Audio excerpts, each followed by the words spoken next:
Hello दोस्तों, कैसे हैं आप। अब आइए हम लोग देखते हैं आज क्लास 9th के एनसीईआरटी की सीरीज में आज तीसरा अध्याय देखेंगे, जो कि हम लोग भूगोल का पढ़ रहे थे। अपवाह के बारे में देखेंगे। नदियों का अपवाह जो होता है, जो फैलाव होता है उसके बारे में हम लोग देखेंगे। दिया गया है अपवाह, हेडिंग है आपकी अपवाह। अपवाह शब्द एक क्षेत्र के नदी तंत्र की व्याख्या करता है। जो नदी का जो अपवाह होता है, मतलब जिस रास्ते से बहती है, उसका फैलाव जो होता है उसके बारे में व्याख्या करता है। भारत के भौतिक मानचित्र को देखिए, आप पाएंगे कि विभिन्न दिशाओं से छोटी छोटी धाराएं आकर एक साथ मिल जाती हैं तथा एक मुख्य नदी का निर्माण करती हैं। अंततः इनका निकास किसी बड़े जलाशय जैसे झील या समुद्र या महासागर में होता है। एक नदी तंत्र द्वारा जिस क्षेत्र का जल प्रवाहित होता है उसे एक अपवाह द्रोणी कहते हैं। ठीक है, जिस क्षेत्र में जाता है उसको क्या कहते हैं? अपवाह द्रोणी। अपवाह क्षेत्र होता है, अपवाह द्रोणी होता है। ठीक है, अपवाह। ठीक है, मानचित्र का अवलोकन करने पर पता चलता है कि कोई भी, आइए हम लोग देखते हैं मानचित्र का। जब ये अपवाह हो गया, ये आपका धारा आ हो गई, ये आपका धारा बी हो गई, ये आपका जल विभाजक हो गया। ठीक है, एक नदी ये हो गई और एक में नदी ये हो गई। ठीक है, आगे दिया गया है, अवलोकन करते हैं तो पता चलता है कि कोई भी ऊंचा क्षेत्र जैसे पर्वत या उच्च भूमि दो पड़ोसी अपवाह द्रोणियों को एक दूसरे से अलग करती हैं। ठीक है, जो उच्च भूमि होती है वो दो द्रोणियों को अलग करती हैं। इस प्रकार की उच्च भूमि को जल विभाजक कहा जाता है। जो ये आपका आप चित्र में देखे थे, ये जल विभाजक, उसी प्रकार का ये जल विभाजक है, जो कि ये और ये जल क्षेत्रों को अलग कर रही है। ठीक है, आगे चलते हैं। कह रहा है विश्व की सबसे बड़ी अपवाह द्रोणी अमेजन नदी की है। ठीक है, और भारत की आपसे पूछ रहा है। आगे चलते हैं, हम लोग पढ़ेंगे तो हमें खुद ब खुद आंसर मिलता जाएगा, हम लोग को कुछ जोड़ने की ज़रूरत नहीं है। ठीक है, दिया गया है भारत के अपवाह तंत्र। ठीक है, आपको भारत का अपवाह तंत्र दिया गया है कि कैसे कैसे नदियों का अपवाह है, उसके बारे में आपको दिया गया है। भारत के अपवाह तंत्र का नियंत्रण मुख्यतः भौगोलिक आकृतियों के द्वारा होता है। इस आधार पर भारतीय नदियों को दो मुख्य वर्गों में विभाजित किया गया है। ठीक है, जो दो वर्गों में विभाजित किया गया है, मतलब उसको जानकारी के लिए हमको दो वर्गों में विभाजित कर लिया गया है कि कायदे से उसको पढ़ा जा सके और उस पर एनालिसिस हो सके। ठीक है, दिया गया हिमालयी नदियाँ तथा प्रायद्वीपीय नदियाँ, मतलब जो हिमालय से निकली हुई नदियाँ हैं और एक हैं जो कि प्रायद्वीपीय भारत की नदियाँ हैं, उनके बारे में भारत में दो तरह के अपवाह तंत्र हैं।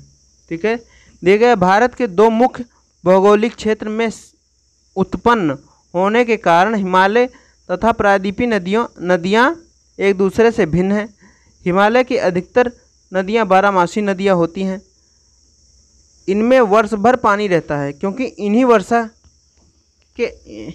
इन्हें वर्षा के अतिरिक्त पर्वतों से पिघलने वाले हिम द्वारा भी जल प्राप्त होता है। हिमालय की दो मुख्य नदियाँ सिंध तथा ब्रह्मपुत्र इस पर्वतीय श्रृंखला के उत्तरी भाग से निकलती हैं। इन नदियों ने भारत को काटकर गार्जों का निर्माण इन नदियों ने पर्वतों को काटकर गार्जों का निर्माण किया है। हिमालय की नदियां अपने उत्पत्ति के स्थान से लेकर समुद्र तक के लंबे रास्ते को तय करती हैं। ये अपने मार्ग के ऊपरी भाग में तीव्र अपरदन करती हैं। ये आप यहाँ देखेंगे, जो ये गार्ज है, ये आपका पर्वतीय भाग है यहाँ पे और ये बीच से नदियाँ इसको काट करके गार्ज बना दे रही हैं। ठीक है, जब धारा का प्रवाह तेज रहेगा तो अपने खुद ब खुद अपना पानी अपना रास्ता तो बना ही लेता है। तो उसी तरह से वहाँ पे दिया गया है। यहाँ पे कहाँ पढ़ लेते हैं हम लोग, यहाँ पे तीव्र अपरदन क्रिया करती हैं तथा अपने साथ भारी मात्रा में सिल्ट एवं बालू का संवहन करती हैं। मध्य एवं निचले भागों में ये नदियाँ विसर्व, गोखुर झील तथा अपने बाढ़ वाले मैदानों में बहुत सी अन्य निक्षेपण आकृतियों का निर्माण करती हैं। ये पूर्ण विकसित डेल्टाओं का भी निर्माण करती हैं। चित्र 3.3 में आप देखिए, ये इस तरह का नदियों के स्रोत हो गए, यहाँ से नदियाँ निकल रही हैं। ये आपका ऊपरी भाग हो गया, ये आपका मध्य भाग हो गया, ये आपका, ठीक है, जहाँ पे ये नदियाँ थोड़ा सा बड़ी हो गई हैं, इसका अपवाह क्षेत्र बड़ा हो गया है। फिर ये हो गया आपका गोखुर, मतलब जो आपका ये आपका नदी बह रही है, यहाँ से आपका ये आपका यू आकार ठीक बन जाए, ठीक है। फिर ये आपका निचला भाग हो गया, ये आपका यहाँ पे नदियों का अपवाह बहुत ही लंबा हो जाता है, तो धीरे धीरे नदियों का वेग भी कम हो जाता है। और यहाँ पे ये जो छोटे छोटे यहाँ पे ये सब ये डेल्टा का निर्माण कर देती हैं, ठीक है। आगे देखेंगे, अधिकतर प्रायद्वीपीय नदियाँ मौसमी होती हैं। मौसम के आधार पर मतलब जब वर्षा होती है तो वो नदियाँ बहती हैं, उनमें पानी होता है, और जैसे ही वर्षा का जल खत्म होता है वहाँ पे नदियाँ सूखने लगती हैं, ठीक है। वर्षा पर निर्भर करती हैं। शुष्क मौसम में बड़ी नदियों का जल भी घटकर छोटी धाराओं में बहने लगता है। मतलब जो बड़ी बड़ी नदियाँ हैं प्रायद्वीप की, वो भी छोटी धाराओं में परिवर्तित हो जाती हैं। हिमालय की नदियों की तुलना में प्रायद्वीपीय नदियों की लंबाई कम तथा छिछली होती है। जो हिमालयी नदियां हैं उनकी अपेक्षा इनकी लंबाई काफ़ी कम तथा बहुत कम पानी होता है, ठीक है। फिर भी इनमें से कुछ केंद्रीय उच्च भूमि से निकलती हैं तथा पश्चिम की तरफ बहती हैं, जो कि पश्चिम की तरफ बहती हैं। क्या आप इस प्रकार की दो बड़ी नदियों को पहचान सकते हैं? प्रायद्वीपीय भारत की अधिकतर नदियां पश्चिमी घाट से निकलती हैं तथा बंगाल की खाड़ी में बहती हैं। तो आपकी दो नदियां कौन कौन सी हैं? नर्मदा हो गई और ताप्ती, जो कि ये डेल्टा नहीं बनाती हैं, ठीक है। ये पश्चिम से पूर्व से पश्चिम की ओर बढ़ती हैं, नहीं सॉरी पूर्व से पश्चिम की ओर जी अरब सागर में गिरती हैं, ठीक है। और जबकि अधिकतर नदियां बंगाल खाड़ी में गिरती हैं, लेकिन ये जो दोनों नदियां हैं नर्मदा और ताप्ती, ये अरब सागर में गिरती हैं, ठीक है। आगे चलते हैं हम लोग, दिया गया है हिमालय की नदियां। हिमालय से जो निकलने वाली नदियां हैं उनके बारे में देखेंगे। सिंध हो गई, गंगा तथा ब्रह्मपुत्र हिमालय से निकलने वाली प्रमुख नदियां हैं। ये तीन नदियां प्रमुख हैं। ये नदियां लंबी हैं तथा अनेक महत्वपूर्ण एवं बड़ी सहायक नदियां आकर इनमें मिलती हैं। किसी नदी तथा उसकी सहायक नदी को नदी तंत्र कहा जाता है। जो एक बड़ी नदी होती है और उसकी कईयों नदी जो सहायक नदियां होती हैं उसको हम क्या कहते हैं? नदी तंत्र कहते हैं, ठीक है। जैसे सिंध नदी तंत्र, ठीक है, इसमें कई नदियां और आके मिलती हैं, तब ये सिंध नदी लास्ट में सिंध नदी है जो है वो सबसे बड़ी नदी के रूप में होती है, इसलिए इसको नाम सिंध नदी तंत्र। अगर इसी के जगह पर कोई बड़ी दूसरी नदी होती तो उसका नाम उस नदी के नाम पे होता नदी तंत्र, ठीक है। सिंध नदी का उद्गम मानसरोवर झील के निकट तिब्बत में है, ठीक है। ये इसका उद्गम मानसरोवर झील के निकट तिब्बत में है। पश्चिम की ओर बहती हुई ये किस ओर बहती है? पूर्व से पश्चिम की ओर बहती हुई यह नदी भारत में लद्दाख से प्रवेश करती है। कहाँ से प्रवेश करती है? जम्मू कश्मीर के लद्दाख से। पहले ये जम्मू कश्मीर जो था, और या चलिए छोड़िए उसका यूनियन टेरिटरी में बढ़ गया, वो तो आप लोग जानते ही है, 370 हट गया वहाँ से, ठीक है। जम्मू कश्मीर और लद्दाख दो यूनियन टेरिटरी बन गए, ठीक है। आपका आगे चलते हैं। इस भाग में यह एक बहुत ही सुंदर दर्शनीय गार्ज का निर्माण करती है, मतलब उस वेग से बहती है कि मतलब पर्वतीय भागों को काटती हुई गार्ज का निर्माण करती हुई बहती है। इस क्षेत्र में बहुत सी सहायक नदियाँ जैसे जास्कर, नुब्रा, श्योक, हुंजा इस नदी में मिलती हैं। कौन कौन सी नदियाँ?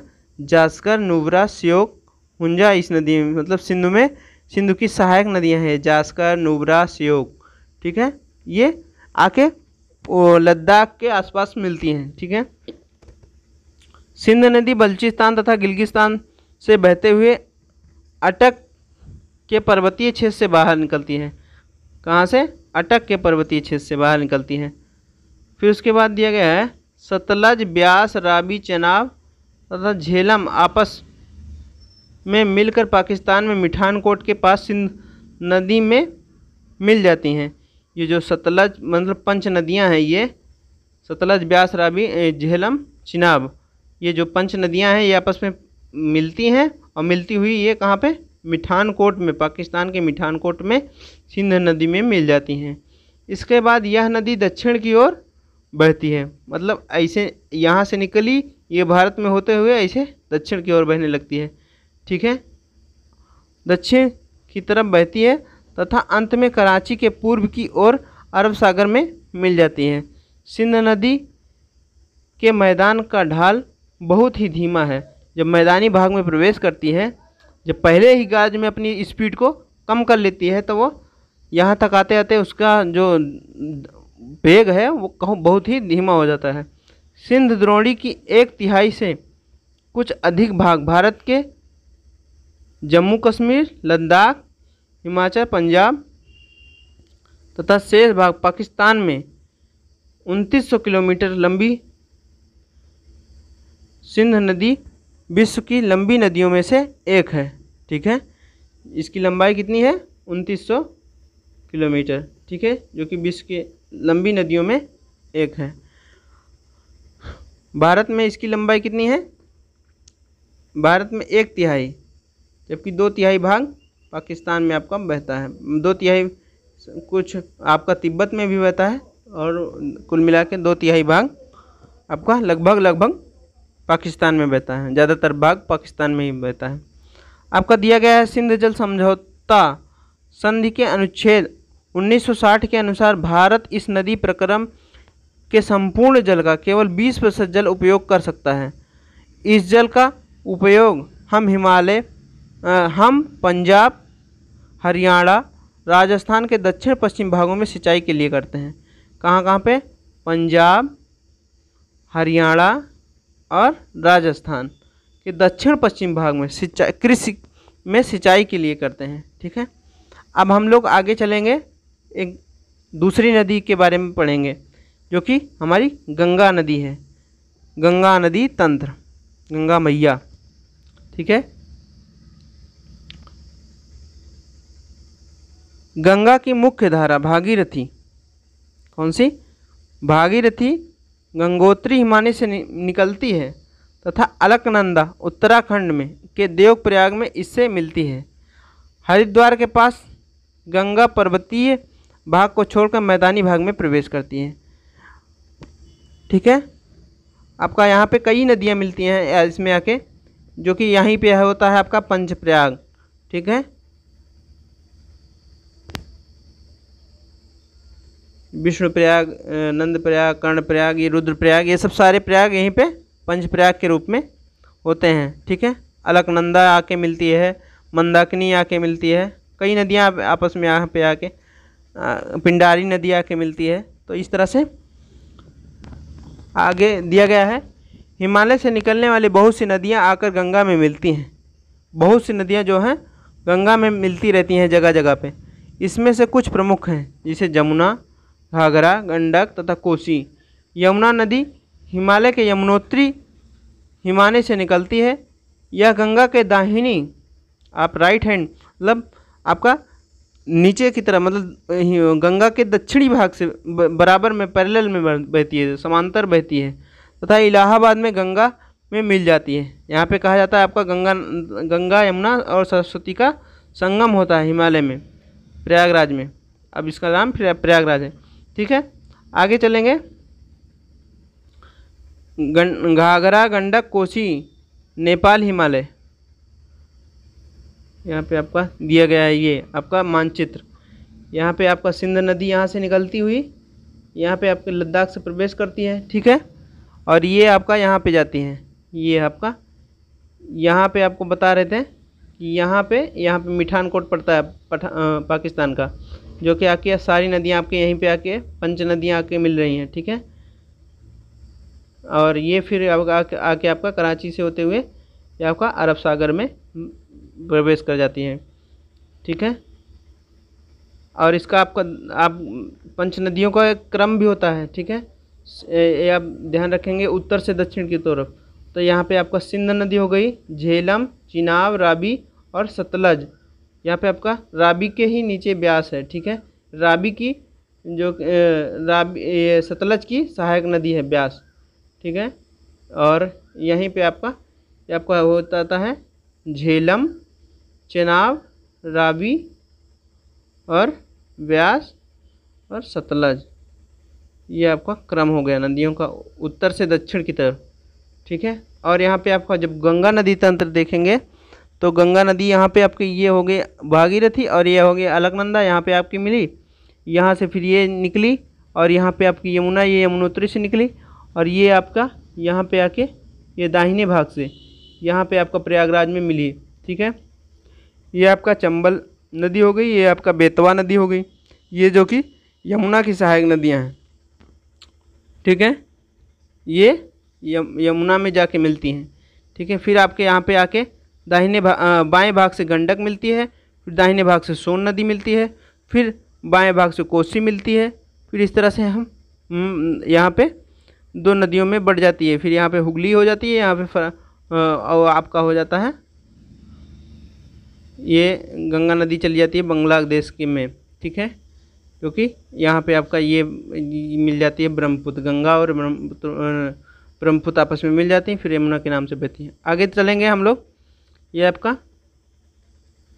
यहाँ पे दिया गया है हिमालय, नेपाल हिमालय हो गया, देवप्रयाग में भागीरथी एवं अलकनंदा का संगम। ठीक है, आगे चलते हैं, यहाँ पे दिया गया है नमामि गंगे परियोजना।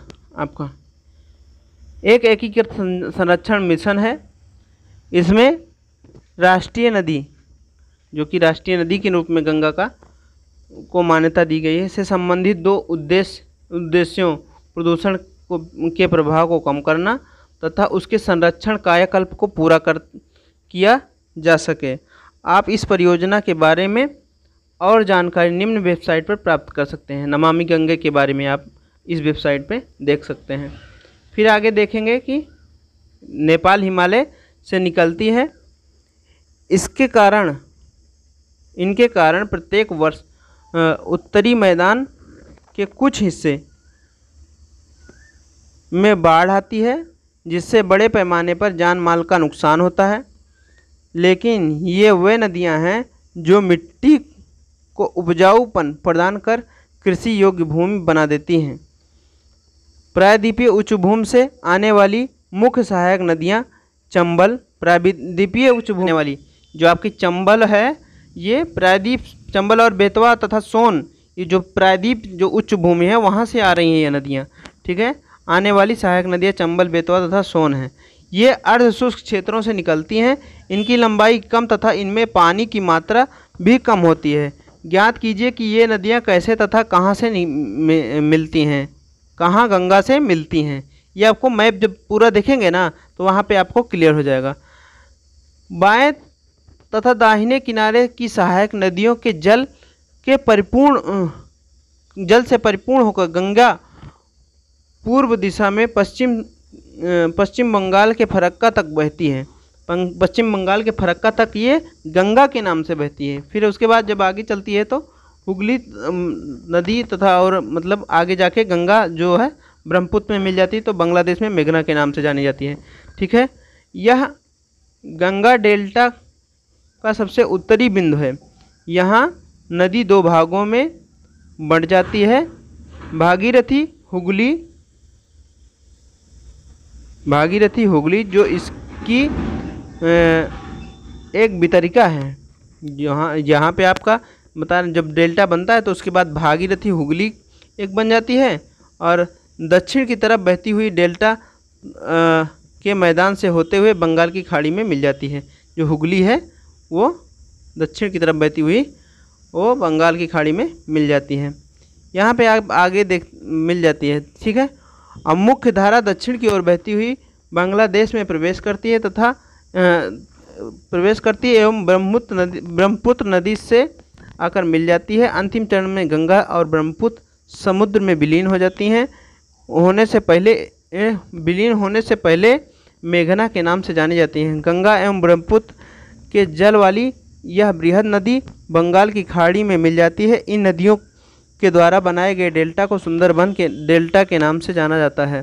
ठीक है, सुंदरबन डेल्टा का नाम वहाँ पाए जाने वाले सुंदरी पादप से लिया गया है। सुंदरबन डेल्टा विश्व का सबसे बड़ा तथा तेज़ी से वृद्धि करने वाला डेल्टा है।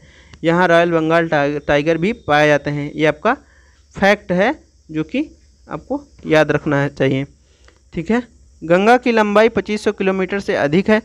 आप एग्जैक्ट लंबाई है 2525 किलोमीटर। ठीक है, आप ध्यान रखेंगे, लेकिन यहाँ पे आपका 2500 किलोमीटर दिया गया है।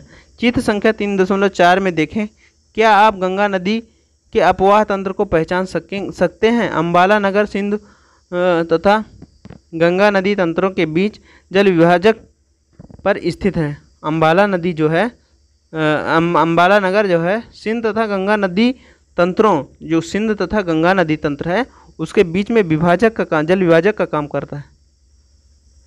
ठीक है, मैदान की लंबाई 1800 किलोमीटर है, परंतु इसके ढाल में गिरावट मुश्किल से 300 मीटर है। दूसरे शब्दों में प्रति 6 किलोमीटर की दूरी पर ढाल में गिरावट केवल 1 मीटर है। इसलिए इन नदियों में अनेक बड़े बड़े विसर्ग बन जाते हैं। जब उसको जगह नहीं मिलेगी तो अपना मतलब रास्ता तो बदल ही देंगी। ठीक है, आगे हम देखेंगे ब्रह्मपुत्र नदी तंत्र के बारे में। दिया गया है, ब्रह्मपुत्र नदी तिब्बत की मानसरोवर झील के पूर्व तथा सिंध एवं सतलज के स्रोतों के काफ़ी नज़दीक से, मतलब सिंध और सतलज दोनों नदियाँ ये इनके काफ़ी नज़दीक से निकलती है। इसकी लंबाई सिंध से कुछ अधिक है, सिंध नदी से इसकी लंबाई अधिक है, परंतु इसका अधिकतर मार्ग भारत से बाहर है। जो इसका बहने का जो मार्ग है, जो क्षेत्र है, वो भारत के बाहर बहती है ये नदी। ठीक है, यह हिमालय के समानांतर पूर्व की ओर बहती है।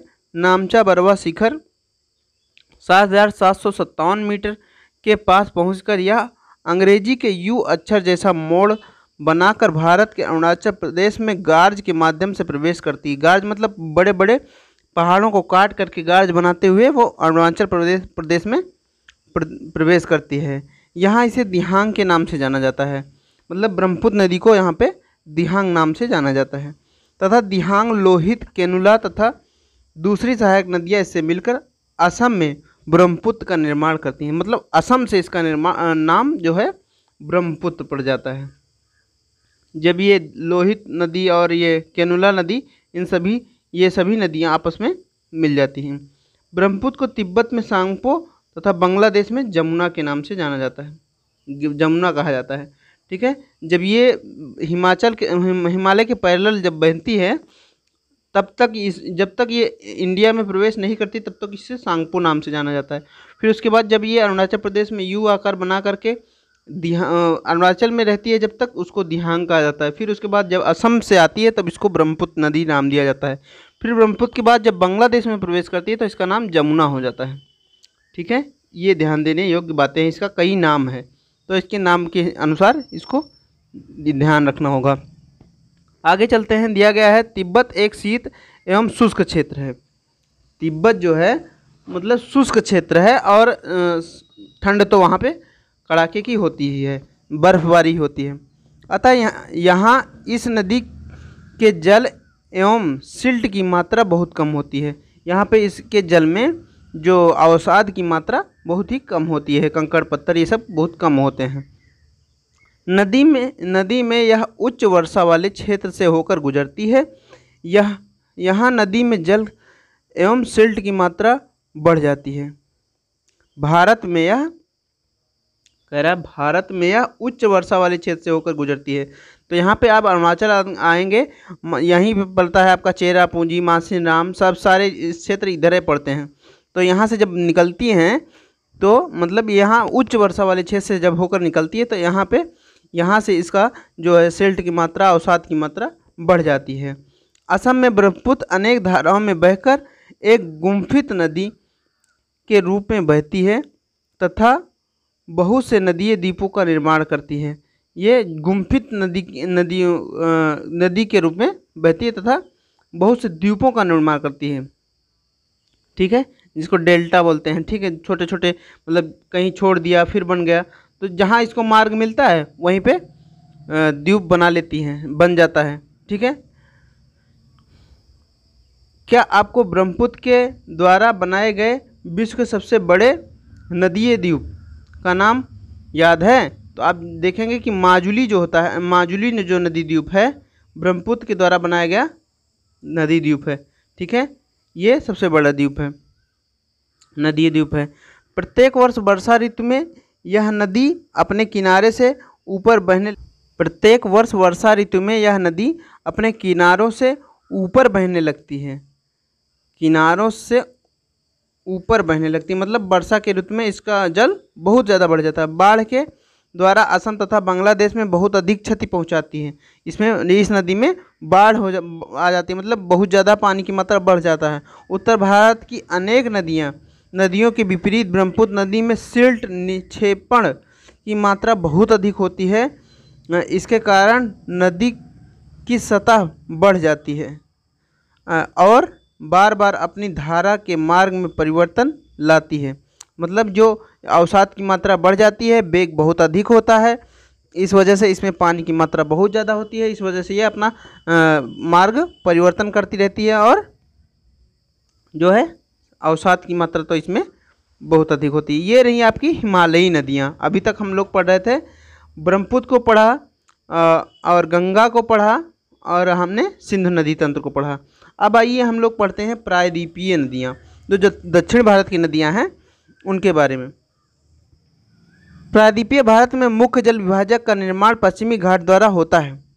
पश्चिमी घाट जो है आपका, जो पश्चिमी घाट पठार है उसके द्वारा जल विभाजक का कार्य होता है। तो दो भागों में आपस में बढ़ जाता है। ये इधर वाले जल इधर चले जाते हैं और इधर वाले इधर। ठीक है, जो पश्चिमी तट के निकट उत्तर से दक्षिण की ओर स्थित हैं। पश्चिमी तट के निकट उत्तर से दक्षिण की ओर स्थित है, मतलब इस तरह से पश्चिमी तट के निकट है। प्रायद्वीपीय भाग की अधिकतर मुख्य नदियां जैसे महानदी, ठीक है, उड़ीसा में लगभग बहती है, गोदावरी, कृष्णा, कावेरी पूर्व की ओर बहती हैं, मतलब बंगाल की खाड़ी में गिरने वाली नदियां हैं तथा बंगाल की खाड़ी में गिरती है। ठीक है, कहाँ पे गिरती है? बंगाल की खाड़ी में गिरती हैं। ये नदियाँ अपने मुहाने पर डेल्टा का निर्माण करती हैं। पश्चिमी घाट से पश्चिम में बहने वाली अनेक छोटी धाराएं हैं। नर्मदा एवं ताप्ती दो ही बड़ी नदियां हैं जो पश्चिम की तरफ बहती हैं। मतलब ये दो नदियां जो हैं पश्चिम की तरफ बहने वाली दो बड़ी नदियां हैं। ठीक है, बाकी छोटी छोटी धाराएं हैं। ठीक है, और ज्वार नदमुख का निर्माण करती हैं। इसको इंग्लिश में बोलते हैं एस्चुरी। ठीक है, एस्चुरी का निर्माण करती हैं, जबकि बाकी नदियां जो पूर्व की ओर बहती हैं ये डेल्टा का निर्माण करती हैं। ये आपको याद रखने योग्य बातें हैं। प्रायद्वीपीय नदियों की अपवाह द्रोणियां आकार में अपेक्षाकृत छोटी हैं। मतलब हिमालयी नदियों की अपेक्षाकृत प्रायद्वीपीय नदियों की द्रोणियां छोटी हैं। अब आइए हम लोग पढ़ते हैं नर्मदा द्रोणी के बारे में। ठीक है, नर्मदा का उद्गम मध्य प्रदेश के अमरकंटक पहाड़ी के निकट है। यह पश्चिम की ओर एक भ्रंश घाटी में बहती है। पश्चिम की ओर अमरकंटक से निकलती हुई ऐसे पश्चिम की ओर भ्रंश घाटी में बहती है। समुद्र तक पहुंचने के क्रम में यह बहुत ही दर्शनीय स्थलों का निर्माण करती है। जबलपुर के निकट संगमरमर के शैलों में यह नदी गहरे गार से बहती है तथा जहाँ यह नदी तीव्र ढाल से गिरती है वहाँ धुआंधार जलप्रपात। ठीक है, ये बहुत इम्पोर्टेंट है। धुआंधार जलप्रपात का निर्माण करती है। पूछा जाता है धुआंधार जलप्रपात का निर्माण कौन सी नदी करती है, तो आपका नर्मदा नदी करती है। ठीक है, आइए देखते हैं। नर्मदा के सभी सहायक नदियां बहुत छोटी हैं। इनमें से अधिकतर समकोण पर मुख्य धारा में मिलती हैं, मतलब एकदम समकोण पर सीधी धारा में, जैसे नदी बह रही है तो ये एकदम सम मिलती हैं। ठीक है, नर्मदा द्रोणी मध्य प्रदेश तथा गुजरात के कुछ भागों में विस्तृत है। नर्मदा नदी मुख्यतः मध्य प्रदेश तथा गुजरात में कुछ भागों में विस्तृत अपना द्रोणी बनाती है, मतलब आकार ऐसे विस्तृत रूप में बहती है। ठीक है, आइए देखते हैं। क्या आप जानते हैं नर्मदा नदी के संरक्षण के लिए मध्य प्रदेश सरकार द्वारा नमामि देवी नर्मदे ये प्रोजेक्ट, नमामि गंगे गंगा नदी को जबकि केंद्र सरकार द्वारा चलाया जा रहा है, और नमामि देवी नर्मदे नामक नाम की योजना प्रारंभ की गई। आप इसके बारे में वेबसाइट से जान सकते हैं, ये आपकी वेबसाइट है नमामि देवी नर्मदे। ये आपकी योजना इम्पॉर्टेंट है, इसको ध्यान में रखिएगा, नमामि देवी नर्मदे। ठीक है, तो ये हो गई आपकी नर्मदा द्रोणी। अब आइए हम देखते हैं ताप्ती द्रोणी के बारे में। तापी का उद्गम मध्य प्रदेश के बैतूल जिले में सतपुड़ा के श्रृंखलाओं में है। यह भी नर्मदा के समांतर एक भ्रंश घाटी में बहती है, लेकिन इसकी लंबाई बहुत कम है। इसकी द्रोणी मध्य प्रदेश, गुजरात तथा महाराष्ट्र राज्य में है, मतलब 3 राज्यों से होकर गुजरती है। अरब सागर तथा पश्चिमी घाट के बीच का तटीय मैदान बहुत अधिक संकीर्ण है, इसलिए तटीय नदी की लंबाई बहुत कम है। पश्चिम की ओर बहने वाली मुख्य नदियाँ साबरमती, माही, भारतपुजा तथा पेरियार है। उन राज्यों के नाम बताइए जहाँ ये नदियाँ बहती है, मतलब साबरमती नदी आपका गुजरात, माही आपका मध्य प्रदेश तथा भारतपुजा तथा पेरियार जो है आपका दक्षिण भारत की नदियां हैं। आइए हम लोग देखते हैं अब गोदावरी द्रोणी के बारे में। ठीक है, गोदावरी सबसे बड़ी प्रायद्वीपीय नदी है। ये आपको ध्यान देने योग्य बातें हैं। गोदावरी को दक्षिण भारत की गंगा कहा जाता है। ठीक है, ये सबसे बड़ी दक्षिण भारत की नदी है। यह महाराष्ट्र के नासिक जिले में पश्चिम घाट की ढालों से निकलती है। इसकी लंबाई 1500 किलोमीटर है। यह बहकर बंगाल की खाड़ी में गिरती है। प्रायद्वीपीय नदियों में इसका अपवाह तंत्र सबसे बड़ा है, मतलब सबसे बड़ी नदी ये है प्रायद्वीपीय भारत में, दक्षिण भारत में। इसकी द्रोणी महाराष्ट्र नदी द्रोणी का 50% भाग मध्य प्रदेश, उड़ीसा तथा आंध्र प्रदेश में स्थित है, मतलब तीन राज्यों में ये 50%। महाराष्ट्र नदी द्रोणी का 50% भाग, इसकी द्रोणी महाराष्ट्र नदी द्रोणी का 50% भाग स्थित है। ठीक है, मध्य प्रदेश, उड़ीसा तथा आंध्र प्रदेश में स्थित है। गोदावरी में अनेक सहायक नदियां मिलती हैं, जैसे पूर्णा, वर्धा, प्रणहिता, मंजरा, वेनगंगा, पेनगंगा। इसमें से अंतिम 3 सहायक नदियां बहुत बड़ी हैं। बड़े आकार और विस्तार के कारण इसे दक्षिण गंगा के नाम से जाना जाता है। ये दक्षिण भारत की गंगा कही जाती है। ठीक है, फिर आइए हम लोग देखते हैं महानदी के बारे में। महानदी का उद्गम छत्तीसगढ़ की उच्च भूमि से है तथा यह ओडिशा से बहते हुए बंगाल की खाड़ी में मिल जाती है। इस नदी की लंबाई 860 किलोमीटर। इसकी अपवाह द्रोणी महाराष्ट्र, छत्तीसगढ़, झारखंड, उड़ीसा में है।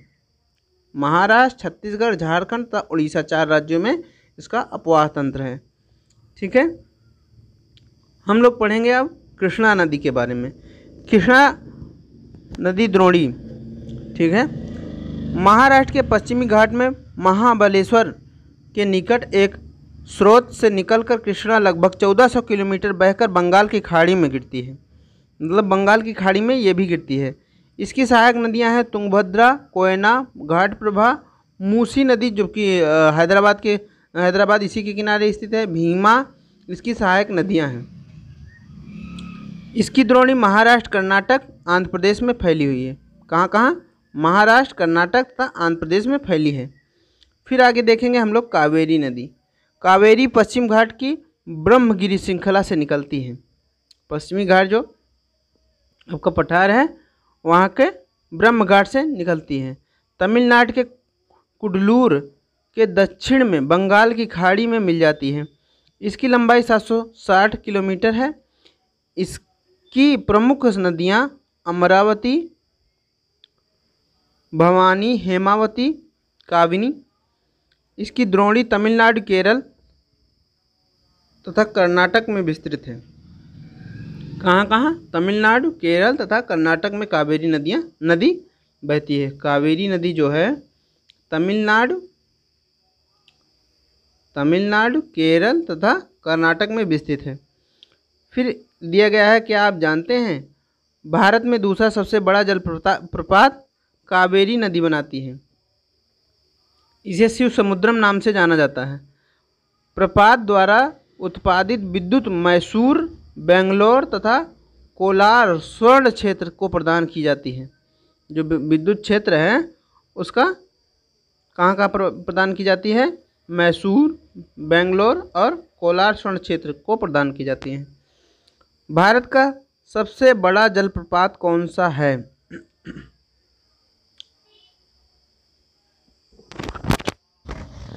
तो यहाँ पे आप देखेंगे भारत का सबसे बड़ा जलप्रपात कौन सा है? महात्मा गांधी जलप्रपात बोलते हैं, जो गरसों जलप्रपात बोला जाता है। ठीक है, आगे चलते हैं हम लोग। दिया गया है इन नदियों के अतिरिक्त कुछ छोटी नदियां हैं जो पूर्व की तरफ बहती हैं। पूर्व की तरफ बहती मतलब बंगाल की खाड़ी में गिरने वाली नदियां हैं। दामोदर, ब्राह्मणी नदी, बैतरणी तथा सुवर्णरेखा नदी, जो कि बंगाल की खाड़ी में गिरती हैं। कुछ महत्वपूर्ण उदाहरण हैं। अपने एटलस में इसकी स्थिति ज्ञात कीजिए। जब आप मैप में देखेंगे तो इसके बारे में दामोदर, बैतरणी तथा स्वर्ण रेखा के बारे में हम लोग देखेंगे। आगे चलते हैं हम लोग।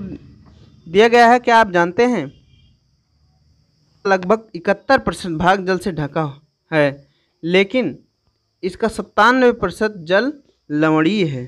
मतलब केवल 3% जल ऐसा है जो पीने योग्य है। बाकी जो सारा पानी क्या है? खारा है। केवल 3% जल स्वच्छ जल के रूप में उपलब्ध है, जिसका 3/4 भाग हिमानी के रूप में है। मतलब 3% जल है, उसमें भी 3/4 भाग मतलब 3/4 3% का आपका हिमानी के रूप में है। बचा आपका 1/4%। यही 1/4 भाग आपका पीने में प्रयोग किया जाता है।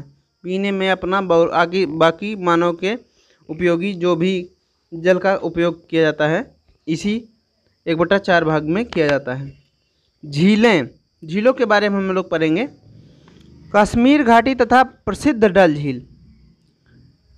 नाव वाले घरों तथा शिकार से तो आप परिचित ही होंगे, जो प्रत्येक वर्ष हजारों पर्यटकों को आकर्षित करते हैं।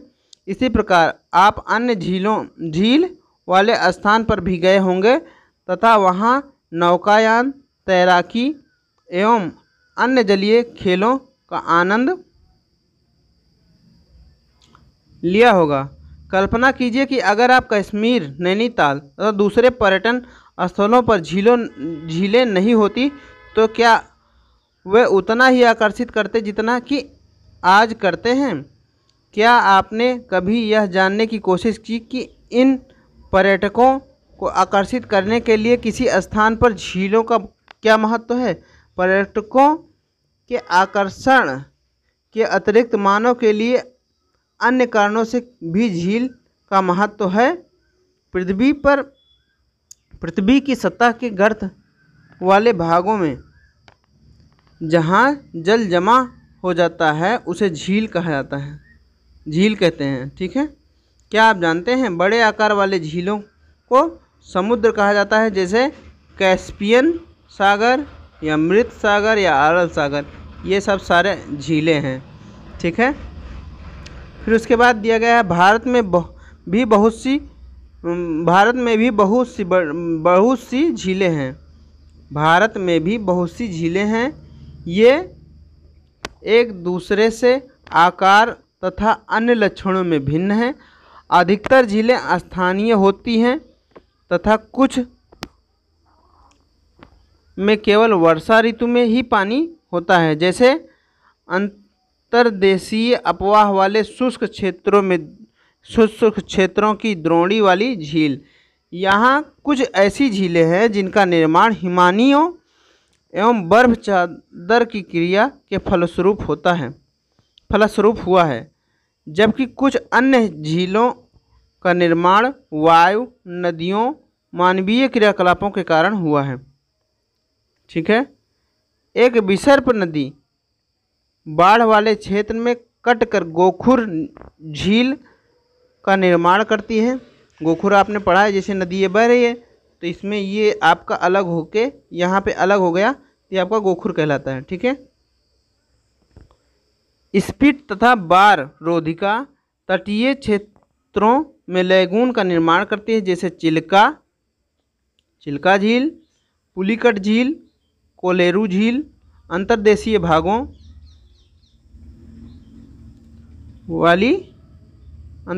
भागों वाली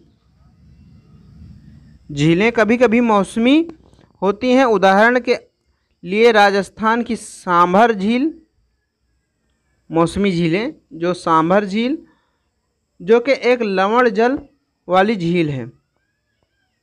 इसके जल का उपयोग नमक के निर्माण के लिए किया जाता है। मीठे पानी की अधिकांश झीलें हिमालय क्षेत्र में हैं। ये मुख्यतः हिमानी द्वारा बनी हैं। दूसरे शब्दों में ये तब बनी जब हिमानियों ने या कोई द्रोणी गहरी बनाई जो बाद में हिम पिघलने से भर गई, या किसी क्षेत्र में शिलाओं अथवा मिट्टी से हिमानी मार्ग बंध गए। इसके विपरीत जम्मू कश्मीर की बूलर झील भूभागीय क्रियाओं से बनी है। यह भारत की सबसे बड़ी मीठे पानी की झील है। बूलर झील है वो भारत की सबसे बड़ी मीठे पानी की झील है, जबकि आपकी सांभर झील जो है वो आपकी लवणीय झील है, मतलब खारी झील है। ठीक है। नमक के निर्माण में इसका प्रयोग होता है, जबकि बूलर झील सब मीठे पानी की भारत की सबसे बड़ी झील है। फिर उसके बाद सबसे मीठे पानी वाली प्राकृतिक झील है डल झील, भीमताल, नैनीताल, लोकताक, बड़ा पानी। कुछ अन्य महत्वपूर्ण मीठे पानी की झीलें हैं। ये सारी डल झील, भीमताल, नैनीताल, लोकटक झील बोला जाता है, लोकताक, बड़ा पानी, अन्य कुछ मीठे पानी की झीलें हैं। इसके अतिरिक्त जल विद्युत उत्पादन के लिए नदियों पर बांध बनाने से भी झीलों का निर्माण हो जाता है, जैसे गोविंद सागर, इस पे आपका भाखड़ा नागल बांध बना हुआ है। ठीक है। क्रियाकलाप एटलस की सहायता से प्राकृतिक तथा मानव निर्मित झीलों की सूची तैयार कीजिए। ये आपका होमवर्क है। ठीक है। झीलें मालों के लिए अत्यधिक लाभदायक होती हैं। एक झील नदी के बहाव को सुचारू बनाने में सहायक होती है। एक झील जो है नदी के बहाव को सुचारू मतलब नदी के बहाव को सुचारू रूप से रास्ता जो बनाता है उसमें सहायक होती हैं। अत्यधिक वर्षा के समय यह बाढ़ को रोकती हैं तथा सूखे के मौसम में यह पानी के बहाव को संतुलित करने में सहायता करती हैं। झीलों का प्रयोग जल विद्युत उत्पादन करने में भी किया जा सकता है। ये आसपास के क्षेत्रों की जलवायु को सामान्य बनाती हैं, जलीय परितंत्र को संतुलित रखती हैं, झीलों को प्राकृतिक सुंदरता व पर्यटन को बढ़ाती हैं तथा हमें मनोरंजन प्रदान करती हैं। नदियों का अर्थव्यवस्था में महत्व, ये आप देखेंगे। संपूर्ण मानव इतिहास में नदियों का अत्यधिक महत्व रहा है। नदियों का जल मूल प्राकृतिक संसाधन है तथा अनेक मानवीय क्रियाकलापों के लिए अनिवार्य है। यही कारण है कि नदियों के तट ने प्राचीन काल से ही अधिवासियों को अपनी ओर आकर्षित किया है। मतलब जो आपके जो झुग्गी झोपड़ी वाले हैं इनको मतलब आकर्षित किया है। नदी के किनारे ये लोग आप देखेंगे कई जो शहर बसे हुए हैं, सभी बड़े बड़े शहर भी नदी के किनारे ही बसे हुए हैं। ये गांव अब बड़े शहरों में परिवर्तित हो चुके हैं। अपने राज्य के उन शहरों की एक सूची तैयार कीजिए जो नदी के किनारे स्थित हैं। आपका देख लीजिए, प्रयागराज हो गया, कानपुर हो गया, लखनऊ हो गया, सारे जो बड़े शहर हैं सभी नदियों के किनारे ही स्थित हैं। किंतु भारत जैसे देश के लिए जहां अधिकांश जनसंख्या जीविका के लिए कृषि पर निर्भर है, वहां सिंचाई, नौ संचालन, जल विद्युत निर्माण, नदियों का महत्व बहुत अधिक है। जो नदियों का महत्व है बहुत अधिक है। राष्ट्रीय नदी संरक्षण योजना NRCP ये आपकी योजना है, इसको ध्यान से देखिएगा। देश में नदी सफाई कार्यक्रम का शुभारंभ 1985 में गंगा एक्शन प्लान GAP के साथ आरंभ हुआ।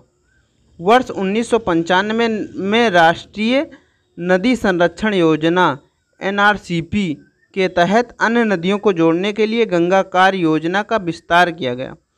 नदियाँ देश में जल का प्रमुख स्रोत हैं।